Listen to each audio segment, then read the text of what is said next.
दोस्तों स्वागत है आपका इनसाइट नॉलेज की एक और नई वीडियो में। रूस की तरफ से भारत को लेकर एक ऐसा बयान दिया गया है जिसने चीन सहित अमेरिका के भी कान खड़े कर दिए हैं और एक बार फिर से एक बड़ी कूटनीतिक जीत भारत की हुई है।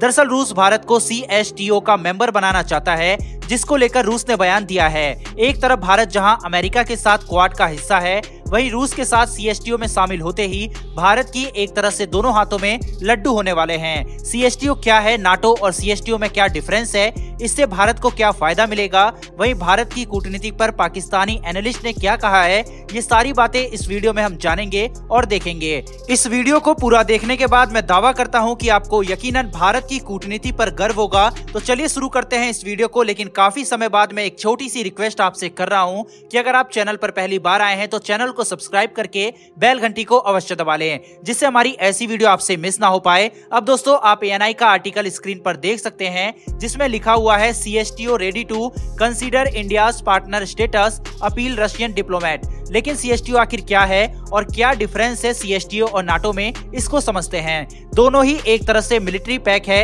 एक तो अमेरिका लीड कर रहा है और दूसरा रूस। नेटो यानी कि नॉर्थ अटलांटिक ट्रीटी ऑर्गेनाइजेशन और CSTO यानी कि Collective Security Treaty Organization. NATO में कुल 30 देश आते हैं, जिसमें कई देशों के पास न्यूक्लियर वेपन भी हैं, जैसे कि अमेरिका और यूके। अब इसी नेटो का समूह का हिस्सा अमेरिका यूक्रेन को भी बनाना चाहता है, जिसको लेकर यूक्रेन और रूस के बीच विवाद चल रहा है। वहीं CSTO में कुल 6 देश आते हैं, जिसमें अर्मीनिया, बेलारूस, कजाकिस्तान, किर्गिस्तान, रसिया और तजाकिस्तान शामिल हैं। नेटो का जन्म 1949 में हुआ था, वहीं CSTO जिसका हेडक्वार्टर मॉस्को में है, इसका जन्म 1992 में हुआ था। ये दोनों ही नाटो और CSTO ये कहते हैं कि इनका ऑपरेट करने का सिस्टम सेम है। आप एक नेटो कंट्री पर अटैक करते हैं तो इसका मतलब आपने सभी नेटो कंट्री पर अटैक किया है। ऐसे ही अगर आप एक CSTO कंट्री पर अटैक करते हैं तो इसका मतलब आपने सब पर अटैक किया है। जैसा कि अभी यूक्रेन नाटो का हिस्सा भी नहीं है, लेकिन उसके बावजूद सभी नाटो देश US, जर्मनी, फ्रांस, UK सभी उसके साथ आ गए हैं। अब दोस्तों यहाँ पर आपको नाटो और CSTO के बारे में समझ में आ गया होगा। इसी CSTO का हिस्सा रसिया भारत को बनाना चाहता है, यानी कि कल को अगर भारत का किसी से भी युद्ध या विवाद होता है तो रूस सेना और हथियारों सहित हमारे साथ आ जाएगा। लेकिन यहाँ पर आप यह जरूर सोच रहे होंगे कि सिर्फ एक रूस के खातिर हम नाटो के 30 देशों से दूर थोड़ी हो सकते हैं, जिनसे हमारे रिश्ते काफी अच्छे हैं। इस पर भी मैं आपको आगे बताऊंगा, लेकिन एक बार छोटी सी क्लिप देखते हैं पाकिस्तानी एनालिस्ट की भारत की कूटनीति पर।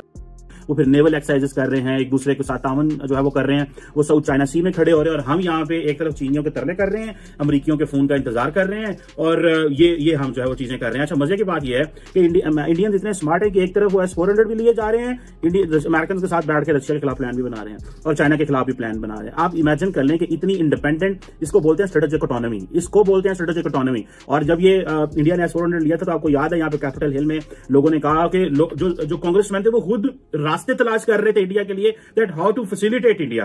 अच्छा बहुत सारे लोग हमारे कहेंगे लो पाइन ऐ देखो तुसी इंडिया के हक च गल्लां कर रहे हो। इट्स नॉट अबाउट इंडियाज हक, it's about that how a country plays its cards. दुनिया में ममालिक अपने कार्ड किस तरह प्ले करते हैं, फ्यूचर को किस तरह वो एनालाइज करते हैं। दोस्तों ऐसा नहीं है कि भारत की कूटनीति की चर्चा सिर्फ पाकिस्तान में ही होती है, बल्कि दुनिया का हर देश इसकी तारीफ करता है। आज भारत एक बड़ी ताकत के रूप में उभर रहा है। यही कारण है कि दुनिया की दोनों महाशक्ति रशिया और अमेरिका भारत को पूर्ण रूप से अपनी तरफ करना चाहते हैं। अमेरिका के साथ तो भारत क्वाड में शामिल है, लेकिन रूस भारत को CSTO में शामिल करना चाहता है। लेकिन रूस को लेकर भारत भी बड़ी असमंजस की स्थिति में है, क्योंकि जब रूस और भारत के बीच कोई मीटिंग होती है तो रूस एक से बढ़कर एक बयान हमारे लिए देता है, लेकिन जब यही रूस और चीन की कोई बैठक होती है तो रूस एक तरफ से यह दिखाने की कोशिश करता है कि चीन ही उसके लिए सब कुछ है। व्लादिमीर पुतिन जब तक चाइना में थे तब तक बड़ा बखान चाइना का रशिया द्वारा किया जा रहा था, लेकिन जैसे ही पुतिन अपने देश पहुंचे, भारत को CSTO का सदस्य बनाने की बात रूस की तरफ से कही गई। अब दोस्तों CSTO का सदस्य बनने से भारत के लिए क्या फायदा होगा और क्या नुकसान होगा,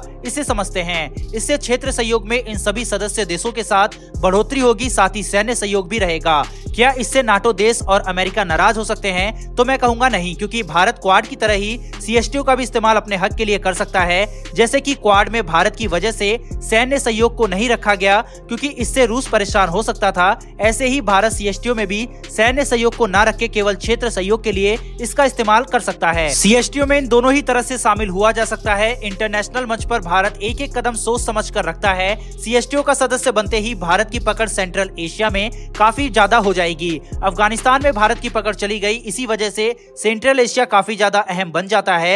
रूस के इस बयान से हालांकि दुनिया की राजनीति में काफी हलचल आ गई है, क्योंकि CSTO में अभी तक वही देश शामिल थे जो कि सोवियत संघ का हिस्सा थे।